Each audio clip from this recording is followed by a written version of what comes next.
Welcome to the Let's Talk Startups podcast special edition episode.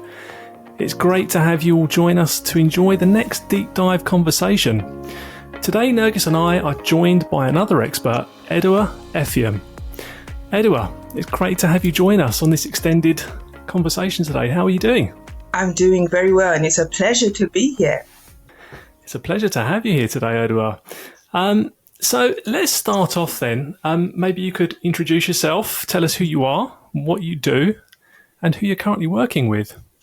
Okay, my name's Edua Effiom, and my business is Face2FaceHR Streatham Hill. I'm part of a franchise, but I run my own individual business.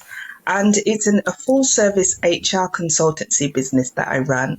And I do everything. I handle all HR issues from things such as recruitment through to redundancy. But clearly, I prefer working on things such as recruitment. And I specialize with working with SMEs and startup businesses. Which is why you're the perfect guest for the show, really. You know your stuff, and certainly with your passion for recruitment, that's why we sort of wanted to focus a little bit more on that aspect of startup life. Yeah. And specifically that hurdle of taking on your very first employee and sort of guiding through that process. So I guess I wanted to kick things off, Edua, by asking you, with regards to the law, because obviously I know you have the employment law background as part of your repertoire.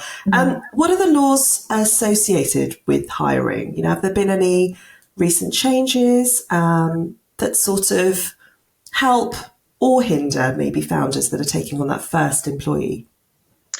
Yes, you're correct. And I do have a legal background because I took a career break during my HR career, and I studied to become a lawyer. So I'm a bit of a hybrid in that sense. I would say that in terms of recruitment, the law has been pretty much static. And I think the most relevant law that has changed is to do with the fact there's a few things that have come in, actually. Some years ago, we no longer could ask potential employees about sickness absence and issues to do with disability at the interview. So people have to be very careful what they ask people in relation to this to avoid discrimination claims. And what that enables you to do is just focus on the actual job itself and the job description, rather than, you know, whether that person has the capability to do the job physically or mentally. And that's supposed to help in terms of, people with disabilities and being disadvantaged in the recruitment market. And I would certainly say more recently, things such as Brexit has really changed the landscape in terms of recruiting staff. And I've had a lot of discussions and collaborations with immigration lawyers recently, because there is a recruitment shortage here in this country. And with Brexit, it's made labour, there's been a bit of a shortage in terms of labour. So people are having to think wider in terms of how do they get the right person for the job. And I know that this has particularly hit sectors such as hospitality, construction, and care. And so people are now thinking, maybe I should think about applying to try and get a visa for the staff to be recruited from abroad. But there are costs involved with that as well. And certainly a bunch of legalities, I imagine, sort of hiring abroad. I mean, obviously there's so much involved even with hiring in the UK. Maybe you can talk about sort of the employment contract side of things then. How does that differ if you're hiring here or abroad? Well, the thing is, that's absolutely correct. It's not so simple as, just taking somebody from abroad. You've got to ensure that they have the right to work in this country and be checking all the documentation. And recently the law has changed. So you have to ensure that an employee has a contract of employment by the end of the first day. of employment, it used to be 8 weeks that you'd have some time to provide, potential employees or employees with a contract. But now it's the end of the first day of employment, and not a lot of people know that actually. It just came out, that legislation came out in April 2020, and that was at the time of the pandemic. So it's kind of something that stayed under the radar, and it's very key. Because it can provide a claim for somebody at the employment tribunal. So that's something that, startups need to be aware of. And so are there any other sort of common pitfalls then, do you think, that founders land themselves in? Things that you always see. Here's another one. Well, I do a 30-minute free review of contracts and HR processes and systems. And I would recommend that startups take advantage of that, because a lot of the time startups will think, oh, I can draft a contract of employment myself. I can use Google. And now what's coming more popular is using AI such as ChatGPT. And what I found out myself is that the free version of ChatGPT is only it's only up in line with legislation up until 2021. So if you use ChatGPT on the free version, and perhaps you were looking up the national minimum wage for your new starter, what they would have is the figures for 2021. And not 2023. So already you're on the back foot there, and you could potentially underpay staff. And there's recently been big companies in the news who have been named and shamed for not paying employees the right national minimum wage level. And they included Marks and Spencer's, WH Smith and Argos. And for those companies, it was very embarrassing, but because they are already established within the market, they can recover from that reputational damage. And for a startup, it's a completely different perspective, because they haven't got that reputation to sort of enable them to move on from that. That could be critical. And similarly, if you're taken to an employment tribunal, say for not giving a contract on the first day of employment, if the contract is wrong and you haven't paid them that national minimum wage, then there's an unlawful deduction of wages claim right there. And potentially if you've said the wrong thing at the interview, you could then potentially have discrimination claims linked to that as well. So all of those potential pitfalls is very costly for a startup business, which is why I recommend, even on an ad hoc basis, because I know that businesses are cash strapped at the beginning, when you're a startup, but I do recommend that they get HR advice even on an ad hoc basis. Get it right from the beginning, right? You mentioned AI, and thinking about sort of other tech that could potentially help with that hiring process. Is there anything in particular that you've seen that sort of helps with both the hiring and even the onboarding process? Any sort of latest trends or developments or sort of platforms that you've seen that work? It's funny because I don't want to give AI a bad press, because it can be helpful actually. I was at a networking event and somebody was saying that they needed to put together a job description, and they went into Chat GPT, and it was brilliant. It was time saving, labor saving, and it just drafted a really good job description for them. So there are aspects of the recruitment process that I would say that you could use tech to enable you, to help you, and that wouldn't break any law really. And it's just really tailoring it to your particular business to make sure that it's right for the role that you're recruiting for. So I would say, there's aspects of tech that can help you with the recruitment process. And actually, at the moment, I use a personality profiling platform. It's called Thomas Profiling. And I don't know if you've ever heard of DISC before. Oh, okay. So that is looking at somebody's work personality in terms of four elements. It's dominance, it's influence, compliance, and security.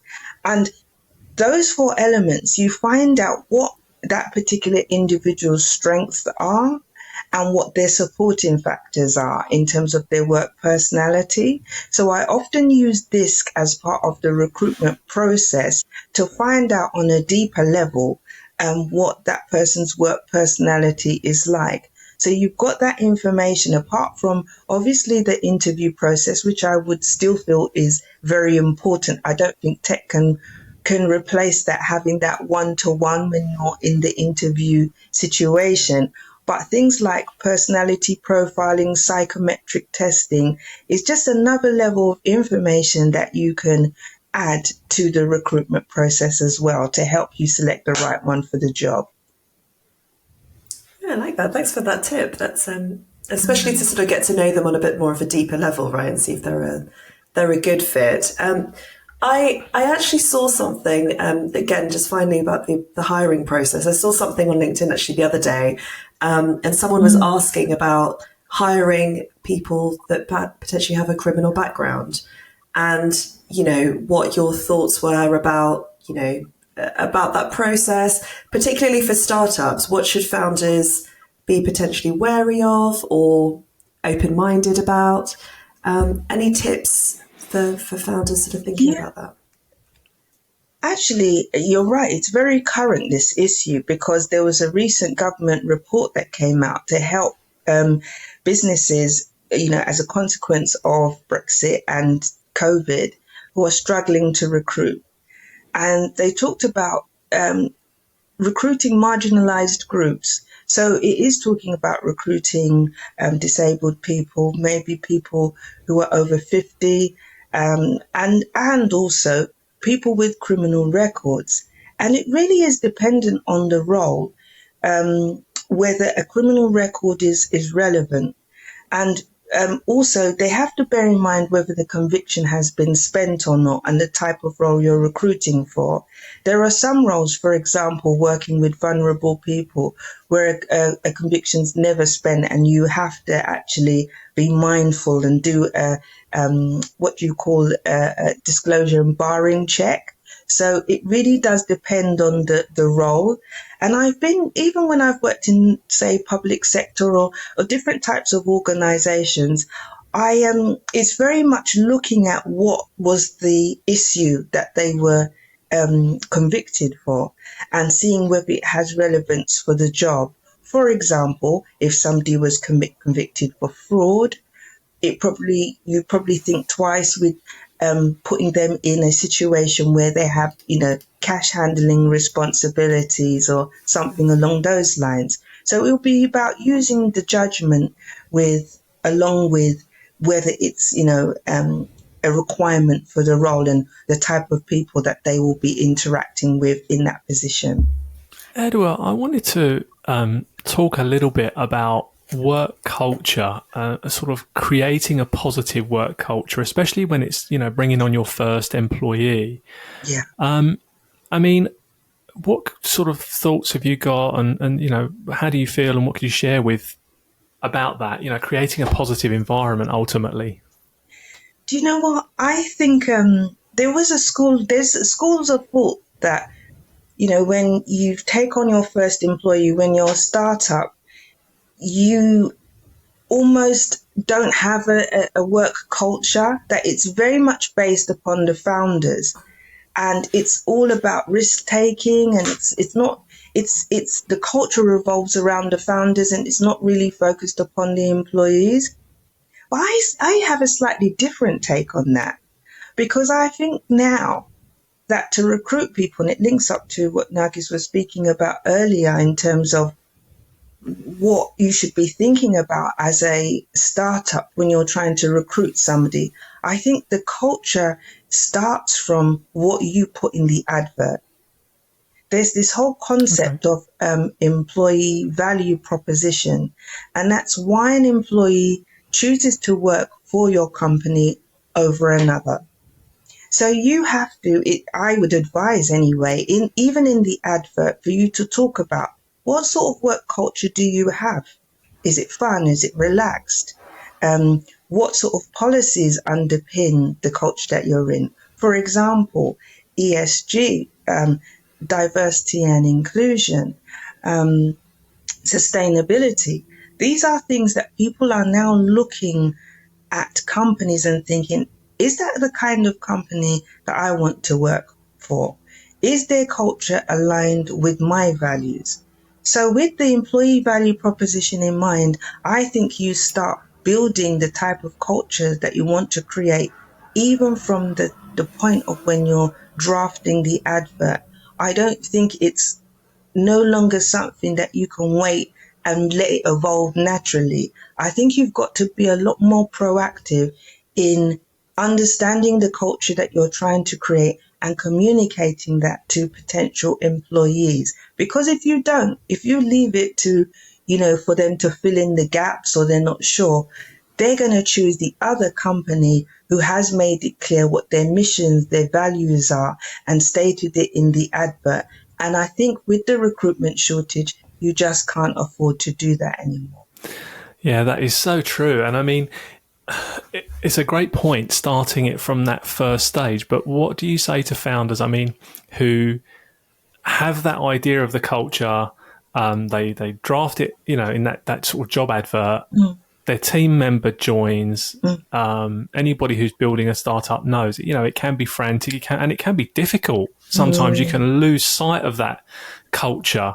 How do you kind of keep a grip on that, though? Yeah, I think that's really important. And I think leadership, that comes with the responsibility of owning a business. You are responsible for the culture that you create. You become a leader as soon as you recruit that first person. So you have to see that as part of your responsibility. As one of the hats that startups, many of the hats that they have to wear as a startup. And I think it starts with, like I said, the advert follows through even during the interview process. I have potential candidates talking about what sort of culture have you got in the company? What are you going to respond to? How are you going to respond to that question? And that could be the make or break of somebody saying, they're not really clear about who they are, so I'm not really sure I want to go to that company. So it follows through from the advert, through the interview process. Onboarding. Onboarding is a really underestimated part of the recruitment process. And it's that whole onboarding, and people used to call it probation. And I think it's moved on from just being a probation where it's the companies assessing the employee.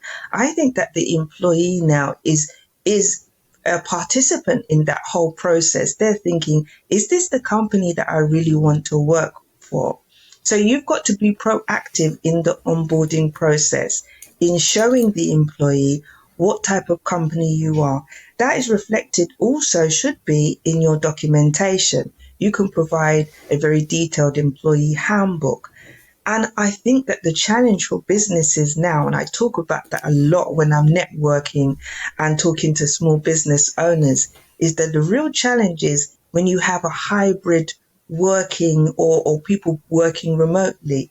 How do you integrate people into the company? How do you show them what sort of culture that, the company has? And I feel that you have to try that bit harder to regularly meet. Ensure that you have meetings regularly, even if it's remotely via Teams or Zoom. You have to keep that communication about what the company is about going. And then the key, there's also following up with one-to-ones with the line manager. I think back in the day, people just used to say, this is the job, get on with it. It's not that simple anymore. You have to be proactive as the line manager. So I would say that the onboarding program you have to really think about what you're going to do in that period and regularly have meetings, and it could be on a weekly basis, have a more detailed meeting and say, how are things going? How have you accomplished this? What is it that you want to know about the company? And in the beginning, it just might be just one individual that you're recruiting. You might just have a very small team, but as that grows, make sure that you get people to meet with other members of the team as well. And if possible, have a buddy system so that somebody who already maybe is on your level or on the level of the person that you're recruiting, that person can go to them to ask them questions rather than, maybe the owner or, the owner or the founder of the business, so that they've got that channel to ask sort of informal questions about what it's like to work for the company. So there's a whole process that starts from the advert, work it through the recruitment process and through onboarding. And if you do that successfully, they're more likely to stay at the company as well. And I've heard this term, retention is the new recruitment. I like that. I like that too. That's so important, isn't it? That's good. I mean, Edua, you touch on remote work. What are your thoughts on remote work, especially for small teams now? How do you feel about it? Do you think that sort of longer term it can work well, or do you think it's got some shortcomings still? Do you know what? This is such an interesting conversation because I've worked in HR for a number of years, and myself, I was working as an HR consultant for 10 years, employed, and I worked from home and went out to see SME businesses across the London area. So I long before COVID happened, I had the experience of working remotely, and I was always championing it. I was like, this is great, in terms of keeps costs down for the business. You don't need an office. I work from home. There's so much technology where you can track workflow and you can go out and go and see clients and you build your relationship. You don't really, and every so often get together with the team. But I never felt like I was really missing out. But then that's my kind of personality. And I actually think that I was laying the groundwork to running my own business. But that's my personal journey. But in saying that, during the pandemic, there were a lot of businesses who were saying, I don't believe that role can be done remotely and that person needs to come back and all the rest of it. And a lot of debates between employees and employers. There's different viewpoints about the value of being in the office. And I get it. I certainly think that if you are maybe less experienced, you're younger, you're less experienced, being in an office environment really does have some value. You learn so many things that it's intangible, just how to conduct yourself in the office. You can ask people questions about how to do things that perhaps when you save up questions and do it in the teams, you just have to think about saving it up and then talking to your line manager. Whereas in the office, there's a freeness about being able to walk over to somebody's desk and have a chat with them and work through an issue, perhaps as it comes. So I certainly think at the early stages, for example, if you've taken on an apprentice, I think that you have to build time in the office and make it, if possible, full time in the office or make that hybrid. But as somebody becomes more experienced and they've got the capacity to work from home, it can be a real advantage. And then there is things like it helps in terms of discrimination issues, in terms of people who've got disabilities or caring responsibilities. Working remotely has been a real positive in that sense. So I think it really does depend on the business. It depends on the role. And it depends on the individual. I remember speaking to some people when I was on the networking scene, just when we had just opened up again. Some people were saying, If I was employed, business owners were saying, if I was employed still, I wouldn't even look at a job that says I can't work remotely. That's the mindset of some people. Whereas I spoke to some people and they were saying, oh, I was climbing the walls. I couldn't wait to get back into the office. So I don't think you can make generalizations about what's best, basically. And I do think that there is a challenge about how to manage employees who are working remotely. And I don't know whether managers were fully, I think because of the COVID, they had to do it. But I think now is an opportunity for you to really reevaluate how is managing somebody remotely different to how I used to manage them in the office, and get some help from HR, get some advice, And if there are problems, because sometimes there can be this sort of out of sight, out of mind kind of attitude. And that can impact both the business and the employee as well. So you really, as a manager, have to make a conscious choice about how you manage people remotely. And how do you manage people remotely? If you're used to, if you're certainly pre-pandemic, if you were used to having somebody, in the office and you're managing them that way, how do you even go about doing it remotely? Yeah, I recently did a LinkedIn post about this, and it was about ensuring that you book in time with that individual. We're talking through the power of, remote facilities, video conferencing, and we've got that capacity, whether it's Zooms, Teams, whatever you're using. I think you have to be more intentional about it. Make sure that you book in that time with your employee. It could be once a week, and then there are team meetings as well. You could do once a month. And I think what is important is that, and I was talking to somebody when I was networking about webinars and how important it is that people actually have their camera on. And I said to that person that I was networking with that so much of relationship building is through body language. If somebody is upset, if somebody feels like they've been neglected, or they have personal issues, that you need to have your camera on and have that discussion, if you're not able for that person to come into the office. So I will definitely say it's about being intentional. It's about booking in that time.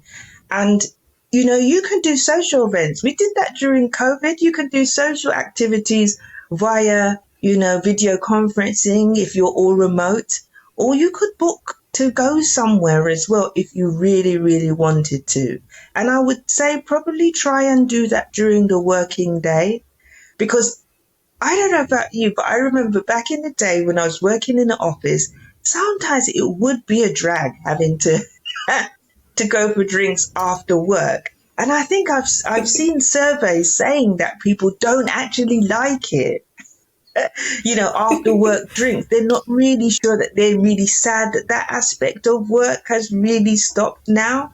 And I had an informal chat with somebody who's in a senior position in a media company, and he was saying that the younger staff, they want to go to the gym, they don't want to go for drinks. So that culture, I think, is something a bit historic that people have in their mind that people really want. But you've got to think, do people really want that now? And it's not just about young people. It's like people with families. It's a bit of a drag to say, yeah, I'm coming home a bit later. We've got to stick around for drinks and all the rest of it. So I think that we talked earlier about culture. I think that the whole remote working has really changed workplace culture a lot. And I think we're still picking up the pieces with that, and it's still evolving. And just before we move on then, on that basis, I mean, how do you think it's affecting the whole work-life balance? Because I guess there's two sides of the coin, and some people that you speak to say, well, working from home, it's good because I know that, I finish at a certain time and that's it. And then there's others that because they're working from home, they will work until a lot later. So do you think this is helping the work-life balance? Certainly with small teams, because when you are a small team, we've mentioned before as a startup, juggling so many things, there's so many things to do. How do you get that balance? This is a really interesting conversation, because again, the whole schools of thought about employee well-being, that you only have to think about it after you get to 10 employees. I don't believe that. An employee, you could have a new employee who has a personal issue from when they start. So how do you deal with it then? It doesn't matter the number of staff that you have. I think as a startup, you should be thinking about employee well-being from the day that the employees recruited. And it was quite interesting that soon after lockdown ended, I did a company away day and a slot about employee well-being. And one of the things that came out from that employee away day and my well-being session was that people felt that they were constantly on, that managers had got into this sort of habit of emailing people at silly o'clock and expecting a response. So I think that, okay, we understand that, COVID happened and all the rest of it. And also there are challenges as a startup. You probably are working all the hours that God sends, but that doesn't mean your employees are obliged to do that as well. So you as a leader have to think about employee well-being and work-life balance. And you're right that, employees, I think there's the stats that say employees are more productive when they work from home, but there is a balance as well. You don't want to push somebody too far where they're working and then they burn out, So as a startup, I still believe that regardless of number of employees, you need to be conscious of employee well-being from the start. And that's the kind of thing that you talk about when somebody's working remotely. And I was talking about those one-to-one meetings. It's important to have a check-in, not just about the work, but how they're feeling, how much work they're actually doing, and ensuring that they're not doing more than that is necessary to do the job, and that you're not emailing at silly o'clock so that you put pressure on an employee to feel that they've got to keep on, working into the night and responding to your emails. So it's about the founder of the startup taking that responsibility. Yes, you are busy. You're juggling so many different things, but that comes with leadership. You've got to accept the fact that it is your baby and you shouldn't expect employees to be working round the clock just because you are. Very well said. Fabulous advice. My gosh, all these nuggets. I'm going to take you into the direction you mentioned earlier, which is retention. And I completely agree with you. I think it is the new recruitment. I think it is, arguably sort of more important than just adding to your payroll, really. And for a startup then, I feel like one of the big juggernauts that we have as founders is incentivizing that job for a member of your team, because obviously you don't have the big budgets, the big benefits package potentially, or maybe big salaries. What would your tips be then for founders to think about incentives? Should we be thinking about shares? How should you think about wages? What are some of the tricks that founders can use to make a job more appealing? Yeah, it goes back to that employee value proposition, that piece that I was talking about earlier, and that it's starting from, when you place the advert, I think every founder has to be conscious of what is out there in the market. If you want to get that right person for the job in a key role, you have to look at what is being offered in terms of the benefits package. And obviously, yes, you've got to balance that with the resources that you have as a founder. But there are some things that don't actually cost anything. Like, for example, I talked about, the mission, the values, the policies that you have, sustainability, D&I. Those are all sorts of things that people value now working for a company. So that's you can set out your stall with that in the first instance, and it doesn't necessarily cost you anything. And then moving on, yes, that you do have to ensure that you have a salary that is, competitive. But I don't think people should overestimate how important salary is, because there was a recent survey that I read that says that people value a friendly working environment more than a 10% increase in salary. So that means that the work culture that you're creating is so important as well. And you can convey that, like I said, in the advert, in the interview process and the onboarding. So you need to make that clear to the individual. And also other things. For example, it's very exciting. I spoke about earlier when you're a startup, it's an exciting environment to be in. Because you are risk taking, maybe you're innovating, there's something new that you're bringing out. And for employing somebody, they're part of that project, and giving them the opportunity to do different things in terms of training, in terms of development, in terms of, promotional opportunities, making people see that there is potentially a path. If we grow to X amount, you could, potentially move up to the next stage. All of those things are, of value to employees, and particularly in the startup environment. So you have to pick that right candidate who says, perhaps, I'm not going to be paid, a lot of, the top salary, or they can't give me bonuses or commission, but they can give me, it's a fun working environment. I've got training opportunities. There's ability to climb the ladder. We've got really exciting projects and work that I'm doing. And they all are all part of the employee value proposition. And people shouldn't underestimate that. But also, I think that you have to keep a track of whether your employee value proposition is suitable for your particular sector and for your particular workplace. Because, a lot of the times people say, oh, I can do, health cash plans and this and that and the other. And it might not necessarily be what your team particularly wants, the demographic of the team wants.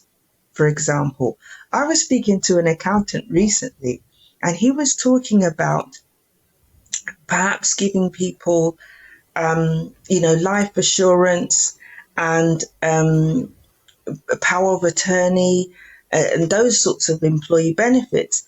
And I had that conversation. I said, that would be really great, but you have to tailor that according to the demographic of the business, of the team. Something like that could be of value to one particular sector or particular team, and it might not be for another. For example, I know that perhaps, say, in the hospitality sector, things like getting discount on meals or flexibility in terms of shifts, those are things that they are moving towards to try to attract staff. And for example, in the care sector, I've been given feedback. Things like the health cash plans and employee assistance programs are things that employees really do value, because they're being looked after as opposed to, say, a bonus. So it's really about looking at the sector, looking at your team, looking at your demographics, and make sure that you keep on top of that. Probably you could do things like staff surveys to ensure that you are still providing things that will be of value to your particular organisation and those individuals that are within it. Fabulous advice. That's a lot, Thank you so much, Ed. That is, and I like the sort of unusual tricks that maybe you wouldn't think of, which is all great for retaining best talent. But just quickly before we move on, what about the bad eggs of the company? How do you manage and handle a bad or a difficult employee? What would you say is the reason that people do leave their jobs? How do founders sort of navigate that minefield when things go wrong? I've been having a lot of conversations with small business owners about this, and businesses that are quite young, and we're talking about performance reviews a lot more now. And I think that people underestimate the importance of performance conversations, because I feel like if you're regularly having conversations about performance, you will nip issues in the bud. And sometimes it takes maybe a performance review or something, or just a performance conversation for both of you to realize that this individual is not right for the role, and or the individual realizes themselves that, I'm not the right fit for this. I want something else. So I think that people shouldn't underestimate the value of having your one-to-ones and your performance conversations and communicating to staff what it is that you're trying to achieve and making sure that they're still on board with the project. Do you get what I mean? They could be thinking, oh, this is not quite really what I thought this was going to be. I'm looking elsewhere. And you can have those conversations, and it doesn't have to be so, the interaction doesn't have to be so negative then. I think a lot of times people put off those conversations and it builds up into a situation where somebody's just not performing, they feel demotivated, they don't come into work. And I think that you could probably nip things in the bud if you were having better communication with your employees. That's one thing. But if you get to the point where somebody clearly isn't doing what they're meant to be doing, that's when HR comes in. And it could be a performance issue, it could be capability, and it could be just simply a disciplinary issue where they just don't want to do they just don't want to do what they're employed to do, and there's no reason for it other than they just don't want to do it. And so there are different ways in which you can handle that, and that's where HR advice is really important. And that's why I believe that even on an ad hoc basis, founders should consult HR, when a difficult issue comes up, because then you will know that you'll handle it in a way that is legally compliant, and it's less likely to end up in a tribunal or some kind of difficult situation which might cause reputational damage to your business. Don't want that. I mean, startup founders that want to be consulting HR, they've definitely got to be considering consulting you for sure with the knowledge that you have, that's for sure. So before we wrap up then, I just wanted to touch a little bit on the future of HR. The future of HR and employment, I guess, in general. You mentioned right at the outset of the conversation, you mentioned the Brexit word. Hiring from overseas, what does it look like now? What does it look like from the sort of in the future as well? Because if there's a shortage of, which there has been a shortage in certain industries, right, of candidates in this country, should we be looking overseas? Are there advantages, disadvantages around that process? Yeah, I spoke about this earlier, that I've been speaking to a lot of immigration lawyers recently, and they're getting, a lot more requests for people to recruit from abroad. Like I said, the care sector, hospitality sector, manufacturing, construction, they're having some real challenges. And there are some costs involved. So it's not cost free to, apply for visas, etc. But then also I've spoken, it's really interesting because I was at an event, a construction event, where they were talking about when you employ people from abroad, it is really important that you try and integrate great staff once they're here. And they were saying that in this particular construction company, they were aware of the fact that, during, say, break times, the Ukrainians sat together, the British people sat together. It's really important that you have policies that facilitate making people feel included. So diversity and inclusion is really important, that you practice what you preach. When you bring people into this country, that you make sure that you support them in that transition and you make them feel part of the team. So it's not just about applying for a visa, it's about making them feel part of the team once they're here. And like I said, there are costs involved, so you do need to get advice either from an HR professional or an immigration specialist. But that is one option to consider.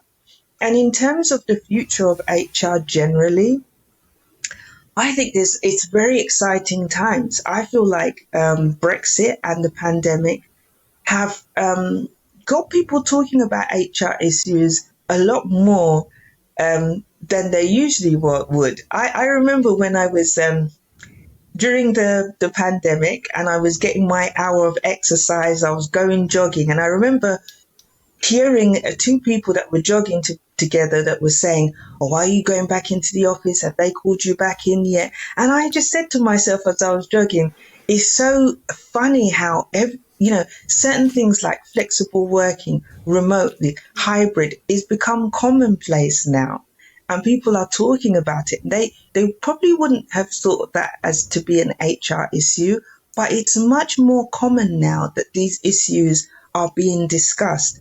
And like I said, we're still in a process where that whole remote working is still evolving. So I still feel that there is a role for HR to support managers in that process.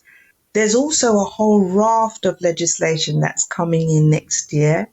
A lot of family-friendly policies as well. Yeah. There's a carer's leave that's coming into force in 2024. There's workplace harassment, third parties that's coming into force. There are, support to new parents who have babies that need to neonatal care, which is long overdue, and that's coming into force next year. I think it's a very exciting time for HR, and certainly people will have to look at, their policies, their processes, and making sure that they get the right advice to ensure that they are in line with the current legislation that is due to come into force.